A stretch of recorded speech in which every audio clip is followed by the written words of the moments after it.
Hi hello friends, ಎಲ್ಲರೂ ಹೇಗಿದ್ದೀರಾ? ನಾನಂತೂ ಸೂಪರ್ ಆಗಿದ್ದೀನಿ. ನಮ್ಮದು ನಾಟಿ ಕೋಳಿಗಳ ಬಗ್ಗೆ ಒಂದು ವಿಡಿಯೋ ಮಾಡಾಕಿದ್ದೆ. ಆ ವಿಡಿಯೋನ ನೋಡಿ ಕೆಲವರು ಕಾಮೆಂಟ್ ಮಾಡಿದ್ದಾರೆ, ಇನ್ನೂ ಡೀಟೇಲ್ ಆಗಿ ವಿಡಿಯೋ ಮಾಡಿಬಿಟ್ಟು ಹಾಕಿ, ನಮಗಿನ್ನೂ ಸ್ವಲ್ಪ ಇನ್ನೂ ಚೆನ್ನಾಗಿ ಅರ್ಥ ಆಗೋ ಥರ ಡೀಟೇಲ್ ಆಗಿ ಹೇಳಿ ಅಂದ್ಬಿಟ್ಟು ಕಾಮೆಂಟ್ ಮಾಡಿದರು. ಅವ್ರಿಗಾಗಿ ಇನ್ನೊಂದ್ಸಲ ಈ ವಿಡಿಯೋನ ನಾನು ಮತ್ತೆ ಮಾಡ್ತಾ ಇದ್ದೀನಿ. ನಾಟಿ ಕೋಳಿ ಸಾಕಾಣಿಕೆಗೆ ಜಾಸ್ತಿ ಜಾಗ ಬೇಕು ಅಂತ ಏನಿಲ್ಲ. ನಮ್ಮ ಹತ್ರ ಎಷ್ಟು ಜಾಗ ಇದೆಯೋ ಅಷ್ಟರಲ್ಲೇ ನಾವು ಮೇಂಟೈನ್ ಮಾಡ್ಬೋದು. ನಾವು ಮಾಡೋ ರೀತಿ ಮೇಲೆ ಡಿಪೆಂಡ್ ಆಗುತ್ತೆ. ನಾವು ಶೆಡ್ನ ಯಾವ ರೀತಿ ನಿರ್ಮಾಣ ಮಾಡ್ತೀವಿ ಅನ್ನೋದ್ರ ಮೇಲೆ ಡಿಪೆಂಡ್ ಆಗುತ್ತೆ. ನಾವು ನೋಡಿ, ನಮ್ಮದು ಇಷ್ಟು ಜಾಗದಲ್ಲಿ ಅಂದರೆ ಇದು ಅಗಲ 25 ಇದೆ, ಉದ್ದ ಬಂದು 35 40 ಅಗಲ 25, ಉದ್ದ ಬಂದು 40 ಇಷ್ಟರಲ್ಲಿ ನಾವು ಇದನ್ನ ಶೆಡ್ನ ಮಾಡಿರೋದು ನೋಡಿ. ಈ ರೀತಿ ಲೋ ಬಜೆಟಲ್ಲಿ ಈ ಶೆಡ್ನ ಮಾಡಿದ್ದೀವಿ. ಜಾಸ್ತಿ ಏನು ಇನ್ವೆಸ್ಟ್ ಮಾಡಿಲ್ಲ, ಏಕೆಂದರೆ ಯಾವುದೇ ಒಂದು ಬಿಸ್ನೆಸ್ ಆದರೂ ಸರಿ, ನಾವು ಫಸ್ಟ್ಗೆ ಜಾಸ್ತಿ ಬಂಡವಾಳ ಹಾಕಬಾರ್ದು. ಕಡಿಮೆ ಬಂಡವಾಳ ಹಾಕಿ ನಮಗದು ಸಕ್ಸಸ್ ಆಗುತ್ತಾ ಅಂತ ನೋಡಿ ಆಮೇಲೆ ಸಕ್ಸಸ್ ಆಗುತ್ತೆ ಅನ್ನೋದಾದರೆ ಬಂಡವಾಳ ಹಾಕೋದು, ದೊಡ್ಡ ಮಟ್ಟದಲ್ಲಿ ಬಂಡವಾಳ ಹಾಕೋದು ಒಳ್ಳೆಯದು. ಫಸ್ಟ್ಗೆ ಹೆಚ್ಚಿಗೆ ಮಾಡಿಕೊಂಡು ಕೈ ಸುಟ್ಕೊಳ್ಳೋದಕ್ಕಿಂತ ಕಡಿಮೆ ಖರ್ಚಲ್ಲಿ ನಮಗಿದು ಆಗುತ್ತಾ ನಮಗೆ ಅಂತ ನೋಡಿಕೊಂಡು ಹೆಚ್ಚಿಗೆ ಬಂಡವಾಳ ಹಾಕೋದು ಒಳ್ಳೆಯದು ಅಂತ ಹೇಳ್ತೀನಿ. ನಾಟಿ ಕೋಳಿ ಸಾಗಾಣಿಕೆ ಅಂದರೆ ನೋಡಿ, ಇವುಗಳನ್ನ ಶೆಡ್ಡಲ್ಲಾದರೂ ಸಾಕ್ಬೋದು ಅಥವಾ ಆಚೆ ಫೀಲ್ಡಲ್ಲಿ ಬಿಟ್ಬಿಟ್ಟಾದರೂ ಸಾಕ್ಬೋದು. ಇವು ನಾಟಿ ಕೋಳಿಗಳನ್ನ ಮೇಯ್ನಾಗಿ ಆಚೆ ಬಿಟ್ಟು ಸಾಕೋದ್ರಿಂದನೇ ತುಂಬ ಒಳ್ಳೆಯದು. ನಮಗೂ ಸಹ ಹೆಲ್ಪ್ ಆಗುತ್ತೆ. ಏನಂದರೆ ಅವುಗಳ ಮೇವನ್ನ ಅವೇ ಹುಡಿಕೊಂಡು ತಿನ್ನೋದ್ರಿಂದ ನಮಗೆ ಜಾಸ್ತಿ ಮೇವು ಹಾಕಬೇಕು ಅನ್ನೋದು ಬರಲ್ಲ. ಶೆಡ್ಡಲ್ಲಿ ಕೂಡಾಕ್ಬಿಟ್ಟು ಸಾಕ್ತೀವಿ ಅನ್ನೋದಾದರೆ ಸ್ವಲ್ಪ ಫುಡ್ನೆಲ್ಲ ಜಾಸ್ತಿ ಹಾಕಬೇಕಾಗುತ್ತೆ. ಅಂದರೆ ಇದು ಸಹ ಈಸಿ ಮೇಂಟೆನೆನ್ಸೇ, ಇದೇನು ಕಷ್ಟದಾಗಲ್ಲ. ಏನಂದರೆ ಒಳಗಡೆ ನಾವು ಸಾಕ್ತಾ ಇರ್ತೀವಿ, ಆಚೆ ಬಿಟ್ಟಿರಲ್ಲ ಅಷ್ಟೇ. ಆಚೆ ಬಿಡೋದಕ್ಕೆ ಅಂದರೆ ಎಲ್ಲ ಸೇಫ್ಟಿ ಇದ್ದರೆ ಆಚೆ ಬಿಡ್ಬೋದು. ಆಚೆ ಸೇಫ್ಟಿ ಇಲ್ಲ ಅಂದರೆ ಆಚೆ ಬಿಡೋದಕ್ಕಾಗಲ್ಲ, ಏಕೆಂದರೆ ಹಾವು, ಮುಂಗ್ಸಿ, ನಾಯಿ, ನರಿಗಳ ಕಾಟ ಜಾಸ್ತಿ ಇರುತ್ತಲ್ಲ, ಹಾಗಾಗಿ ಆಚೆ ಬಿಟ್ಟು ಸಾಕೋದಕ್ಕಾಗಲ್ಲ, ಕಷ್ಟ ಆಗುತ್ತೆ. ನಮ್ಮ ಶೆಡ್ಡು ನೋಡಿ ಈ ಥರ ಇದೆ. ನಾವು ಆಚೆ ಎಲ್ಲೂ ಬಿಡಲ್ಲ, ಇದ್ರೊಳಗಡೆ ಇರ್ತವೆ. ಇದು ಮಣ್ಣಿನ ನೆಲನೇ, ನಾವೇನು ಫುಲ್ಲು ಇದನ್ನು ಕವರ್ ಮಾಡಿಲ್ಲ, ಅಂದರೆ ಎಲ್ಲೂ ಕವರ್ ಮಾಡಿಲ್ಲ. ಅವು ಮಲಗೋದು ಸಹ ಇದ್ರ ಮೇಲೆ ಮಲಕ್ಕೊಂತವೆ. ಇನ್ನು ನೋಡಿ ಅಲ್ಲೊಂದು ಇದೆಯಲ್ಲ, ಅದು ಬೋನು. ಫಸ್ಟ್ ಸ್ಟಾರ್ಟಿಂಗಲ್ಲಿ ಸಣ್ಣ ಮರಿಗಳನ್ನ ತಂದಾಗ ಬೆಚ್ಚಗಿರಬೇಕು ಅನ್ನೋ ಒಂದು ಕಾರಣಕ್ಕೆ ಅದನ್ನು ಮಾಡಿದ್ವಿ. ಅದರೊಳಗಡೆ ಹೋಗಿ ನೈಟ್ ಹೊತ್ತು ಮಲಗವು, ಬೆಳಗ್ಗೆ ಹೊತ್ತೆಲ್ಲ ಈ ಥರ ಬಿಡ್ತಿದ್ವಿ ಆಚೆ. ಈಗ ಎಲ್ಲ ಸ್ವಲ್ಪ ದೊಡ್ಡವಾಗಿರೋದ್ರಿಂದ ಅದರೊಳಗಡೆ ಮಲಗೋದಕ್ಕೆ ಇಕ್ಕಟ್ಟಾಗುತ್ತೆ. ಒಂದ್ರ ಮೇಲೆ ಒಂದು ಕುತ್ಕೊಳ್ಳೋದ್ರಿಂದ ಅವು ಕಾಲುಗಳು ಏನಾಗುತ್ತೆ, ಅವಕ್ಕೆ ಫ್ರ್ಯಾಕ್ಚರ್ ಆಗೋದು ಅಥವಾ ಈ ಥರ ಏನಾದರೂ ಎಫೆಕ್ಟ್ ಆಗುತ್ತೆ ಅನ್ನೋ ಒಂದು ಕಾರಣಕ್ಕೆ ಆಚೆ ಬಿಡ್ತಾ ಇದ್ದೀವಿ. ಇವಾಗ ಅದರೊಳಗಡೆ ಬಿಡ್ತಾ ಇಲ್ಲ. ನಾಟಿ ಕೋಳಿ ಸಾಕಾಣಿಕೆ ತುಂಬಾ ಈಸಿ. ಏನಂದರೆ ಅವಕ್ಕೆ ನಮ್ಮ ಮನೆಯಲ್ಲಿ ಅಥವಾ ನಾವು ಹೊರಗಡೆ ಒಂದು ಸಿಗೋ ವೇಸ್ಟ್ ಫುಡ್ಡು, ತರಕಾರಿ, ಹಣ್ಣು, ವೇಸ್ಟ್ ತರಕಾರಿ, ಸೊಪ್ಪು, ಈ ಥರದ್ದೆಲ್ಲ ತೊಗೊಂಬಂದು ಹಾಕೋದ್ರ ಜೊತೆಗೆ ಮನೆಯಲ್ಲೇ ಸಿಗೋ ರಾಗಿ, ಜೋಳ, ಅಕ್ಕಿನ ಹಾಕಿ ಮೇಂಟೈನ್ ಮಾಡೋದು ಈಸಿ.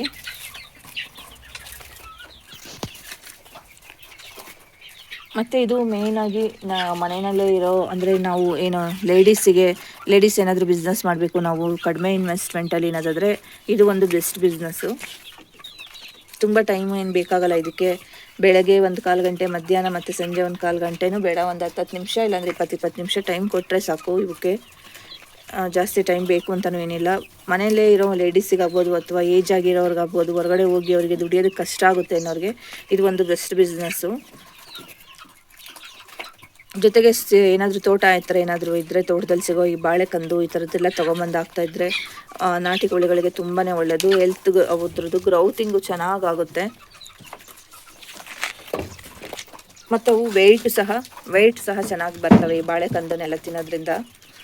ಬಾಳೆಕಂದು ಕಡ್ಕೊಂಬಂದು ಹಾಕಿದ್ದೀನಿ ಇವತ್ತು ನಮ್ಮ ಕೋಳಿಗಳಿಗೆ ಅಂತ. ಮತ್ತು ಇನ್ನೂ ಒಂದೇನೆಂದರೆ, ಇದು ಗೊಬ್ಬರದಲ್ಲೂ ಸಹ ನಮಗೆ ಗೊಬ್ಬರನ ಮಾರೋದ್ರಿಂದನೂ ಲಾಭ ಆಗುತ್ತೆ. ಕೋಳಿಗಳು ಮೊಟ್ಟೆ ಇಡೋಕ್ಕೆ ಶುರು ಮಾಡಿದ್ಮೇಲೆ ಮೊಟ್ಟೆನೂ ಸಹ ಮಾರ್ಬೋದು, ಅದರಿಂದನೂ ಲಾಭ ಇದೆ.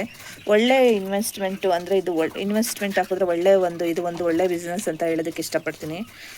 ಅದರಲ್ಲೂ ಲೇಡೀಸಿಗೆ ಮತ್ತು ಏಜ್ ಆದವ್ರಿಗೆ ಇದು ಒಳ್ಳೆ ಬಿಸ್ನೆಸ್ಸು. ಮಾಡಬೇಕು, ನಾವು ಸುಮ್ಮನೆ ಕೂತ್ಕೊಂಡಿರೋದಕ್ಕಾಗಲ್ಲ, ಏನಾದರೂ ಒಂದು ಮಾಡಬೇಕು ಅನ್ನೋರಿಗೆ ಇದು ದಿ ಬೆಸ್ಟ್ ಬಿಸ್ನೆಸ್ ಅಂತ ಹೇಳೋದಕ್ಕೆ ಇಷ್ಟಪಡ್ತೀನಿ.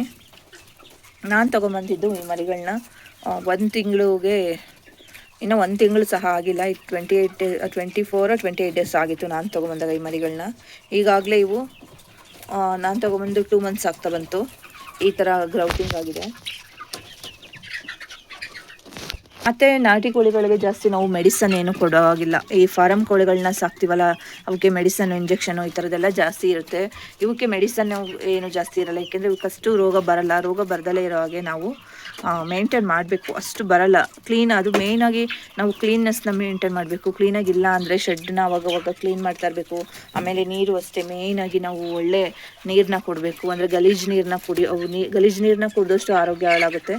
ಆದಷ್ಟು ಒಳ್ಳೆ ನೀರನ್ನ ಕೊಡೋದಕ್ಕೆ ನಾವು ಟ್ರೈ ಮಾಡಬೇಕು. 2 ದಿನಕ್ಕೊಂದ್ಸಲನಾದರೂ ನೀರು ಚೇಂಜ್ ಮಾಡಿ ಹೊಸ ನೀರನ್ನ ಹಾಕಬೇಕಾಗುತ್ತೆ. ಫುಡ್ಡನ್ನ ಅಷ್ಟೇ ನಾವು ಏನು ಕೊಡ್ತೀವಿ ಅನ್ನೋದು ಇಂಪಾರ್ಟೆಂಟು. ನೋಡಿ, ಇದು ನಾನು ಹಾಕಿರೋದು ಅಕ್ಕಿ, ರಾಗಿ, ಜೋಳ.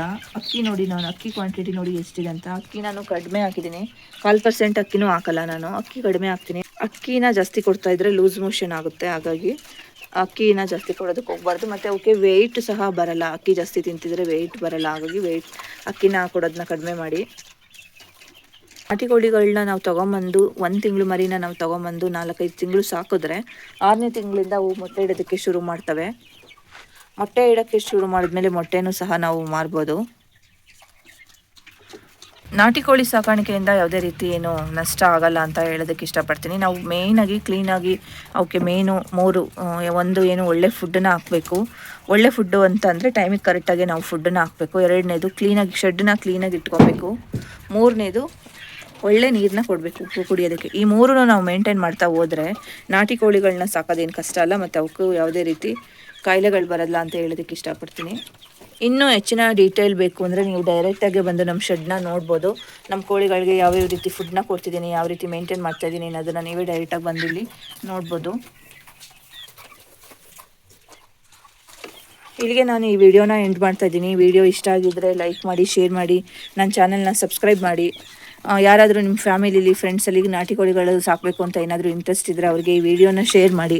ಅವರು ಈ ವಿಡಿಯೋನ ನೋಡಲಿ, ಅವ್ರಿಗೂ ಸಹ ಹೆಲ್ಪ್ ಆಗುತ್ತೆ ಅಂತ ಹೇಳ್ತಾ ಈ ವಿಡಿಯೋನ ಇಲ್ಲಿಗೆ ಎಂಡ್ ಮಾಡ್ತಾಯಿದ್ದೀನಿ. ಎಲ್ರಿಗೂ ಬಾಯ್ ಬಾಯ್ ಮಾಡೋ ರಜಾ ಬಾಯ್ ಮಾಡು. ಬಾಯನು ಇವನು ರಾಜ, ನಮ್ಮ ಶೆಡ್ಡಿನ ರಾಜ ಇವನು.